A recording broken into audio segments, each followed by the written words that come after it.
For advertisement, call 8125893028. Our Gmail maxtvtelugu@gmail.com. పూజా మందిరంలో కనుక కేకలు వేసినట్లయితే శాస్త్రం ఏం చెప్తుంది, మీరు ఒక 3 రోజుల పాటు మీరు చక్కగా గుండు కొట్టించుకొని, అంటే స్త్రీలకు చెప్పలేదు, పురుషుడికి చెప్పింది, గుండు కొట్టించుకొని బాధపడి దాని తర్వాత మళ్ళీ పూజ చేయాలి. అంత దోషంగా చెప్పింది. సాయంత్రం దాటిన తర్వాత తినకండి, సూర్యాస్తమం తర్వాత తినొద్దు అని చెప్పారు. ఎందుకు? నిద్రపోయేసరికి మీకు అంతా అరిగిపోవాలి. నిద్రపోయినప్పుడు నుంచి తెల్లారే వరకు అది ప్రాసెస్ ఏం చేయాలి, లోపలది క్లీన్ చేసుకునే, ఇమ్యూనిటీని పెంచేది, ఎక్కడెక్కడ డిఫెక్ట్స్ ఉన్నాయి, ఎక్కడ ప్రాబ్లం ఉందో అంతా ఐడెంటిఫై చేసేది, క్లియర్ చేస్తూ ఉంటుంది. అది ఏకాదశి చేయడం ద్వారా మీకు ఆరోగ్యం వస్తుంది. ఆరోగ్యమే మహాభాగ్యం. ఆరోగ్యంగా లేకపోతే అనారోగ్య పాలన అదే లక్షల కోట్లు వాటికే పోయాలి మనం. నమస్కారం, మ్యాక్స్ టీవీ భక్తి ఛానల్కి స్వాగతం. ఆధ్యాత్మిక పరంగా మనకున్న అనేక సందేహాలకు చక్కటి పరిష్కార మార్గాలను తెలియజేయడానికి ప్రస్తుతం స్టూడియోలో ఉన్నారు ప్రముఖ జ్యోతిష్య వాస్తు పండితులు, శిక్షణ నిపుణులు, లలితా ఉపాసకులు నానాజీ పట్నాయక్ గారు. మరి వారిని అడిగి మనకున్న సందేహాలను ఇవాళ నివృత్తి చేసుకుందాం. నమస్కారం గురుగారు. శ్రీమాత్రే నమః. జాగరణ సమయంలో మనం ఎటువంటి దేవుణ్ణి ఆరాధించాలి? కొంతమంది మనం చూస్తూ ఉంటాం, పేరుకు జాగరణ ఉంటారు కానీ వాళ్ళ మైండ్ అంతా కూడా చాలా నెగిటివ్ గా, ఆ రోజంతా గొడవ పడడమో లేకపోతే కొంచెం విధిగా బిహేవ్ చేస్తూ ఉంటారు కదా. సో అలా చేయడం వల్ల ఫలితం అనేది ఉంటుందంటారా? తప్పకుండా అమ్మా. మనకి ఉపవాసాల గురించి ఒకటి అడిగారు, మీరు గొడవలు పడడం గురించి అడిగారు కదా. శాస్త్రంలో లక్ష్మీదేవి ఎక్కడ ఉంటుంది అని చెప్పబడింది అంటే, ఏ ఇంట్లో అయితే గొడవలు ఉండవో అక్కడ లక్ష్మి ఉంటుంది. అంటే చాలా సింపుల్గా మీరు అర్థం చేసుకోండి. లక్ష్మి అంటే ఏంటి? గుర్తింపు, అంతే కదమ్మా. గుర్తింపు శాస్త్రపరంగా లక్ష్మి అంటే మనం ఏమనుకుంటాం? డబ్బులు అనుకుంటాం. ధనం కాదు, గుర్తింపు. గుర్తింపు వల్ల ధనం వస్తుంది. ఒక యాక్టర్ ఉన్నాడు అనుకోండి, మంచి యాక్టింగ్ చేశాడు, గుర్తింపు. ఒక మెకానిక్ షాప్ అతను ఉన్నాడు, బాగా మెకానిక్ చేస్తాడంటే చాలా బాగా చేస్తాడు, బైక్ రిపేర్ కానీ కార్ రిపేర్ కానీ, ఆయన దగ్గరికి వెళ్తాం. ఇప్పుడు మీరు ఉన్నారు, పార్లర్స్కి వెళ్తారు, ఎక్కడైతే చాలా చక్కగా హెయిర్ కానీ అవన్నీ చేస్తారో అక్కడికి వెళ్తారు. డబ్బులు ఎక్కువ తక్కువ అని కాదు, బాగా వర్క్ చేస్తారా చేయరా. మీ ఫీల్డ్ యాంకరింగ్ ఫీల్డ్లో ఎవరు బాగా యాంకరింగ్ చేస్తే వాళ్ళకు ఒక డిమాండ్ ఎక్కువగా ఉంటుంది, అంతే కదా. అదొక గుర్తింపు. అంటే ఏమిటి? లక్ష్మి అంటే గుర్తింపు. ఈ గుర్తింపు అనేది ఎక్కడ వస్తుంది మనకి?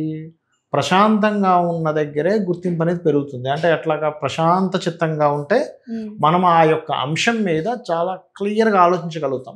గొడవలు గందరగోళంగా ఉన్నాం అనుకోండి అమ్మా, మనమేం ఆలోచిస్తాం? గొడవ గురించి ఆలోచిస్తాం, అంతే కదా. అంటే ఏమిటి? గొడవగా ఉన్న దగ్గర ఎందుకు లక్ష్మి ఉండదు అంటే, నీకు ప్రశాంతత లేదు కాబట్టి నువ్వు సరైన డెసిషన్స్ తీసుకోవు, అందుకని అక్కడ లక్ష్మి ఉండదు. గుర్తింపు రాదు. గుర్తింపు రానప్పుడు ఏమీ రాదు నీకు.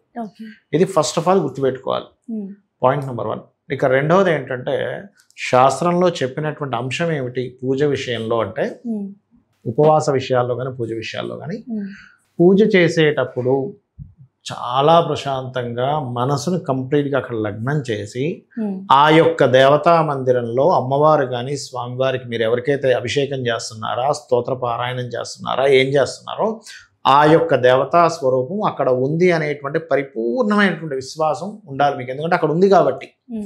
మీ యొక్క మాంస నేత్రానికి కనిపించట్లేదు కానీ నిజంగా అక్కడ ఉంది.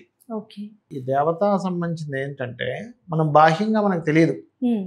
అంతర్ముఖ సమారాధ్య బహిర్ముఖ సుదుర్లభ అంటుంది శాస్త్రం, లలితాసహస్రనామాలు. అంటే అంతర్ముఖంగా నీకు అర్థం అవ్వాలి కానీ బహిర్ముఖంగా నువ్వు దాన్ని చూపించలేవు. ఆ శక్తి అలాగే ఉండాలి, అలాగే ఉంటేనే కరెక్ట్. అది అందరికీ కనబడేలా ఉంటే అది కరెక్ట్ కాదు. అది ఓకే.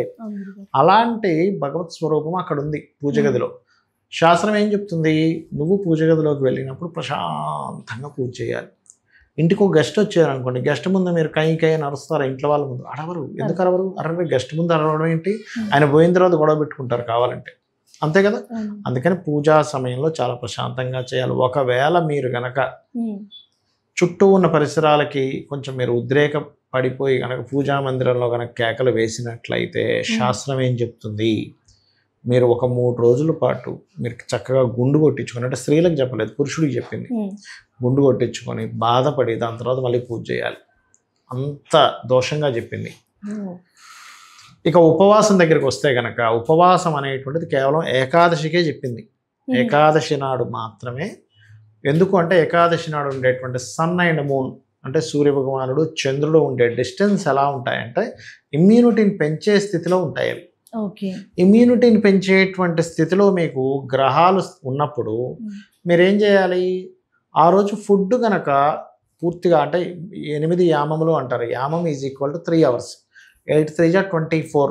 24 అంటే 24 గంటల సేపు కనుక మీరు ఏమీ తీసుకోకుండా, ఫుడ్ తీసుకోకుండా ఉండగలిగితే మీ ఇమ్యూనిటీ పెరుగుతుంది. ఎందుకు అంటే బాడీలో ఒక సిస్టమ్ అనేది ఉంది. ఆ సిస్టమ్ ఏంటంటే మీరు ఫస్ట్ ఏదైనా తినగానే దాన్ని అరిగించే దగ్గరికి వస్తుంది మొత్తం. తినకపోతే రిపేర్ చేసుకునే పని మీద ఉంటుంది. ఇల్లు కూడా చూడండి అమ్మా, మనం ఇంట్లో పొద్దున్న సాయంత్రం క్లీన్ చేసుకుంటాం. అదే వారం రోజులు క్లీన్ చేయలేదనుకోండి, పరిస్థితి ఏమిటి? మొత్తం మట్టి పట్టేస్తుంది ఇల్లు కదా. అలాగే మన బాడీ కూడా ఏం చేస్తుంది అంటే లోపల సిస్టమ్ ఎప్పుడు క్లీన్ చేసుకునే ప్రాసెస్లో ఉంటుంది. అందుకే మన వాళ్ళు సాయంత్రం దాటిన తర్వాత తినకండి, సూర్యాస్తమం తర్వాత తినొద్దు అని చెప్పారు. ఎందుకు? నిద్రపోయేసరికి మీకు అంతా అరిగిపోవాలి. నిద్రపోయినప్పుడు నుంచి తెల్లారే వరకు అది ప్రాసెస్ ఏం చేయాలి, లోపలది క్లీన్ చేసుకునే, ఇమ్యూనిటీని పెంచేది, ఎక్కడెక్కడ డిఫెక్ట్స్ ఉన్నాయి, ఎక్కడ ప్రాబ్లం ఉందో అంతా ఐడెంటిఫై చేసేది, క్లియర్ చేస్తూ ఉంటుంది అది. ఓకే, అందుకని అది చేయాలి. సో మనం ఇప్పుడు ఈ ఉపవాసం ఉన్నట్లయితే అది కూడా ఎవరిని ఉండమని చెప్పింది శాస్త్రము? చిన్నపిల్లలకి చెప్పలేదు, వృద్ధులకి చెప్పలేదు, స్త్రీలకి చెప్పలేదు. మీకు శక్తి ఉంది, స్త్రీ అయ్యారు కానీ మీకు శక్తి ఉంది, నేను ఉండగలను, రోగగ్రస్తులకి చెప్పలేదు. కానీ నేను ఉండగలను, చదువుకునే పిల్లలకి ఉపవాసాలు చెప్పలేదు, గుర్తుపెట్టుకోండి. నాకు ఆరోగ్యం ఉంది, నేను ఉండగలను అనుకున్న వాళ్ళు ఉండొచ్చు. లేదు, ఏకభుక్తం, పొద్దున్న ఒక టిఫిన్ చేయగలనండి, తర్వాత లేకపోతే సాయంత్రం చేస్తాను, అట్లా పర్లేదు. కానీ శాస్త్రపరంగా అయితే 24 hours నో ఫుడ్. ఇంకొంతమంది అయితే నిర్జల ఉపవాసం అని చేస్తారు. అదైతే ఇంకా కఠినంగా మీకు శక్తి ఉంటేనే చేయాలి. మహావిష్ణువు ప్రత్యేకంగా ఉపవాసించిన దాని ద్వారా ఫలితం ఇస్తాడు. ఎలాంటి ఫలితం ఇస్తాడు? అందరూ ఏంటంటే ఏకాదశి చేస్తే లక్షలు కోట్లు కలిసి వస్తాయి అనుకుంటారు, కానీ అది కాదు. ఏకాదశి చేయడం ద్వారా మీకు ఆరోగ్యం వస్తుంది. ఆరోగ్యమే మహాభాగ్యం. ఆరోగ్యంగా లేకపోతే అనారోగ్య పాలన, అదే లక్షల కోట్లు వాటికే పోయాలి మనం. అంటే ఒక రకంగా ఇండైరెక్ట్గా మనకి లక్షల కోట్లు వచ్చినట్టే, అంతే కదమ్మా. అనారోగ్య పాలై మీరు హాస్పిటలైజేషన్ అయ్యి దాని తర్వాత లక్షలు పోయాలిగా. మీకు ఇమ్యూనిటీ వస్తుందిగా, ఇమ్యూనిటీ ద్వారా మీకు ఆరోగ్యం బాగుపడుతుందిగా. దాన్ని బట్టి ఏమిటి? చక్కగా మీకు ఆరోగ్యాన్ని ఇస్తాడు మహావిష్ణువు. ఇది గుర్తుపెట్టుకోండి. అయితే ఆ ఉపవాసం ఏకాదశి, ఎప్పుడు ఏకాదశి వచ్చినా చక్కగా ఉదయాన్నే నిద్రలేచి కాలకృత్యాలు తీర్చుకొని మీ నిత్య పూజ చేసుకొని చక్కగా శివాలయానికి వెళ్ళి అక్కడ అభిషేకం చేసి అక్కడ కూర్చొని విష్ణు సహస్రనామాలు చేయాలి. ఆ రోజు ఫుడ్ అనేది తీసుకోకూడదు, శక్తి ఉంటేనే, లేకపోతే అవేమీ చెయ్యొద్దు. మిగతా రోజు పూజల్లో ఉపవాసం ఉండమని ఎక్కడా చెప్పలేదు. ఏకభుక్తం చేయొచ్చు, నక్తం చేయొచ్చు, ఆ రకంగా చేసుకోవచ్చు, తప్పులేదు. అయితే ఇక్కడ పర్టికులర్గా ఆ రోజంతా కూడా నిత్యము దేవతా సంబంధించిన దాంట్లో ఉండాలంటే ఏమిటి? మీరు చేసే ప్రతి పని భగవంతుడికి సమర్పిస్తూ భగవంతుడు కోసం చేస్తుండగా, భగవంతుడు అనుగ్రహం వల్ల చేస్తుండగా, భగవంతుడి శక్తి ద్వారా ఇదంతా నడుస్తుంది అనేటువంటి స్పృహతో చేయాలి ఆ పనంతా కూడా. ఆ రోజు చేసే ఎటువంటి పని అయినా సరే, ఎందుకంటే అది సత్యం. ఇప్పుడు నేను మాట్లాడుతున్నాను అంటే ఈ మాట రావడానికి ఇక్కడ నుంచి ఒక శక్తి, మూలాధారం నుంచి ఒక శక్తి ఇక్కడికి వచ్చి కనెక్ట్ అవ్వడం ద్వారా వాక్ వస్తుంది. లేకపోతే వాక్ ఎలా వస్తుంది చెప్పండి? ఆ రకంగా ఏంటంటే మనకి ప్రతిదీ కూడా శాస్త్రాల్లో చెప్పబడింది. షట్చక్రాలు ఏమిటి, దాని చుట్టూ అమ్మవారు ఎలా తిరుగుతుంది, సహస్రారంలో ఎలా ఉంది, లలితాసహస్రనామాలో చాలా స్పష్టంగా ఉంది అమ్మవారు ఎక్కడెక్కడ ఎలా పనిచేస్తుంది, నిత్య దేవతా రూపంలో ఎలా ఉంది, అలా ప్రతిదీ కూడా చెప్పబడింది. ఆ రకంగా ఆ అవగాహన పెంచుకుంటూ చుట్టూ ఉన్నది మాత్రం ఈశ్వరుడు, ఆ ఈశ్వరుడిలో ఉన్న శక్తి అన్నిటినీ కదిలింపజేయడానికి ఉండేటువంటి శక్తి అమ్మవారు అనేటువంటి భావనతో మీ యొక్క జీవితాన్ని కనుక గడుపుతూ ఉన్నట్లయితే తెలియకుండానే మీకు మీ లైఫ్ చాలా హ్యాపీగా వెళ్తుంది. గురుగారు, ఉపవాస సమయంలో, పూజ సమయంలో దేవుడి మీద ఎటువంటి నిబద్ధత ఉండాలి, అలాగే ఎటువంటి ఆలోచన లేకుండా దేవుడి మీద ధ్యానం ఎలా చేయాలో మాకు తెలియజేశారు. ధన్యవాదాలు. శ్రీమాత్రే నమః.